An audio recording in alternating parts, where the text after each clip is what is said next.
Mes chers amis, bonsoir. Je fais cette vidéo pour vous souhaiter bien entendu une meilleure et heureuse année 2019 qui s'annonce. Plein de bonheur avec votre famille et vos proches.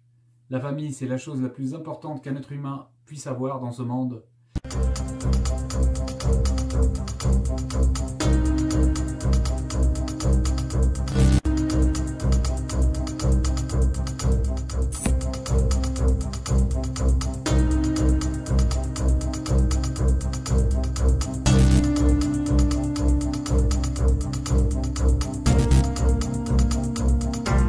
Et c'est comme ça qu'on affrontera l'extrême droite correctement. Parce qu'elle gangrène dans les têtes.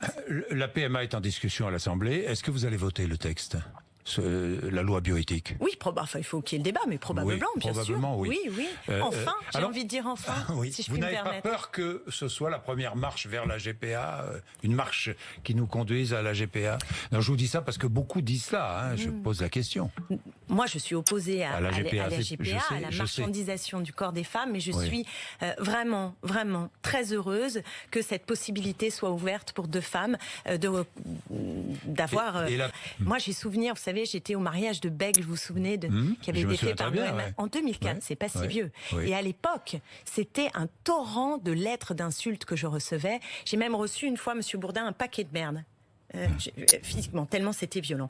Et à l'époque, l'ouverture du mariage pour tous n'était pas majoritaire en France. On est en 2019, on a eu l'ouverture du mariage pour tous et aujourd'hui la PMA dans l'opinion et l'accès de la PMA pour les couples de lesbiennes est devenu majoritaire. Ou les femmes seules. Ou les femmes seules, mais les femmes seules.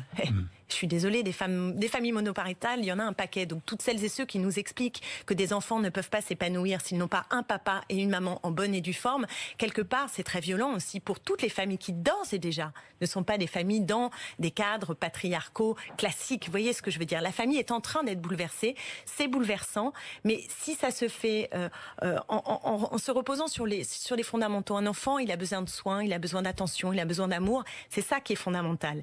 Et le rôle de papa, maman, vous savez, on est en train d'en sortir et c'est là que se joue la question de l'égalité entre les sexes et les sexualités. C'est une magnifique avancée. Merci Clémentine Autain, il est 8h55. Merci à vous.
Donc, dans quel monde vit-on?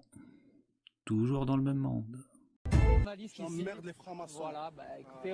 La PMA est en discussion à l'Assemblée. Est-ce que vous allez voter le texte, la loi bioéthique? Oui, il faut qu'il y ait le débat, mais probablement, bien sûr. Oui. Enfin, j'ai envie de dire enfin, si je puis me permettre. Parce qu'elle gangrène dans les têtes. Que ce soit la première marche vers la GPA, une marche qui nous conduise à la GPA? Non, je vous dis ça parce que beaucoup disent ça, hein, je pose la question. Moi, je suis opposée à la GPA, à la marchandisation du corps des femmes, mais je suis vraiment très heureuse que cette possibilité soit ouverte pour deux femmes d'avoir... parce qu'elle gangrène dans les têtes. Moi, j'ai souvenir, vous savez, j'étais au mariage de Bègle, vous vous souvenez, qui avait été fait par Noël en 2004, c'est pas si vieux. Et à l'époque, c'était un torrent de lettres d'insultes que je recevais. J'ai même reçu une fois, Monsieur Bourdin, un paquet de merde. Physiquement, tellement c'était violent. Et à l'époque, l'ouverture du mariage pour tous n'était pas majoritaire en France. On est en 2019, on a eu l'ouverture du mariage pour tous et aujourd'hui la PMA dans l'opinion et l'accès de la PMA pour les couples de lesbiennes est devenu majoritaire. Ou les femmes seules. Parce qu'elle gangrène dans les têtes. Ou les femmes seules, mais les femmes seules. je suis désolée, des familles monoparentales, il y en a un paquet. Donc toutes celles et ceux qui nous expliquent que des enfants ne peuvent pas s'épanouir s'ils n'ont pas un papa et une maman en bonne et due forme, quelque part, c'est très violent aussi pour toutes les familles qui, d'ores et déjà, ne sont pas des familles dans des cadres patriarcaux classiques. Vous voyez ce que je veux dire? Bien, parce qu'elles gangrènent dans les têtes. C'est-à-dire, la famille est en train d'être bouleversée, c'est bouleversant, mais si ça se fait en se reposant sur les fondamentaux, un enfant, il a besoin de soins, il a besoin d'attention, il a besoin d'amour, c'est ça qui est fondamental. Bien, parce qu'elles gangrènent dans les têtes. Et le rôle de papa, maman, vous savez, on est en train d'en sortir parce qu'elles gangrènent dans les têtes. Et c'est là que se joue la question de l'égalité entre les sexes et les sexualités. Bien, parce qu'elles gangrènent dans les têtes. C'est une magnifique avancée. Bien, parce qu'elles gangrènent dans les têtes. Merci Clémentine Autain, il est 8h55. Merci à vous. Bien, parce qu'elles gangrènent dans les têtes.